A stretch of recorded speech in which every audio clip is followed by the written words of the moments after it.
તો રાજકોટ ભાવનગર હાઈવેની ખરાબ હાલત જોવા મળી, જ્યાં તાલુકા પંચાયતના સદસ્યએ કલેક્ટરને રજૂઆત કરી છે। એક માસમાં નિરાકરણ નહીં આવે તો આંદોલનની ચીમકી ઉચ્ચારી છે, જ્યાં ખરાબ રસ્તાને કારણે વાહન ચાલકોને ભારે મુશ્કેલી વેઠવી પડે છે। ત્યારે છેલ્લા 2 વર્ષથી રજૂઆત કરવામાં આવી હોવા છતાં પણ પરિણામ શૂન્ય મળ્યું છે।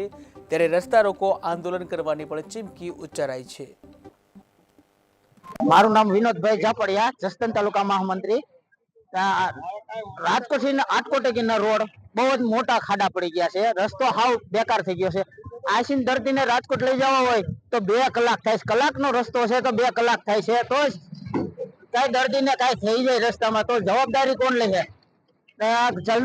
જલ્દી તકે આ રોડ ચાલુ થઈ જાય, સારો બનાવવામાં આવે ને બનાવવામાં આવ્યો ખાડા બુરવામાં આવ્યા, બમ જેવા બનાવવામાં આવ્યા, એમાં દર્દીને લઈને જતા તો બમ ફેંકી જાય છે।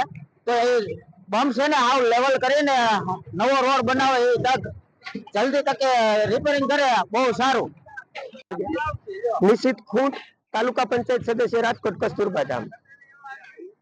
ગત રોજ 27/3/2025 ના રોજ અમે કલેક્ટર શ્રીને સૌરાષ્ટ્રના અતિ મહત્વ ગણાતા એવા રાજકોટ ભાવનગર હાઈવે કે જે અત્યંત ખરાબ હાલતમાં છે, એમાં રાજકોટ થી આટકોટ સુધી તો સંપૂર્ણ ખાડા રાજ જ હોય એવું લાગે છે, બરોબર। અને છેલ્લા 2 વર્ષમાં રજૂઆત કરવા છતાં સરકાર દ્વારા યોગ્ય નિરાકરણ કરવામાં આવેલ નથી, અને છેલ્લા 5 વર્ષ થયા જે રીસર્ફેસિંગ નું કાર્ય થવું જોઈએ કામ એ પણ થયું નથી, અને છેલ્લા 2 વર્ષમાં એક્સિડન્ટના અત્યંત વધારા થયા છે, નાની મોટી લોકોને ઈજા થઈ છે, અને છતાંય સરકાર શ્રી દંડમાં પડી છે।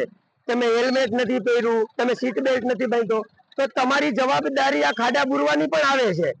જો હવે આ મહિના દિવસની અંદર ખાડા બુરવામાં નહીં આવે અને રીસર્ફેસિંગ નું કામ ચાલુ કરવામાં નહીં આવે તો પદયાત્રાથી માંડીને રસ્તા રોકો સુધીનું અમે સરકારશ્રીને આંદોલન કરવા તૈયાર છીએ। સરકારશ્રી સામે યોગ્ય પગલા લેવામાં નહીં આવે તો, અને આમાં કોઈ પણ કઈ થશે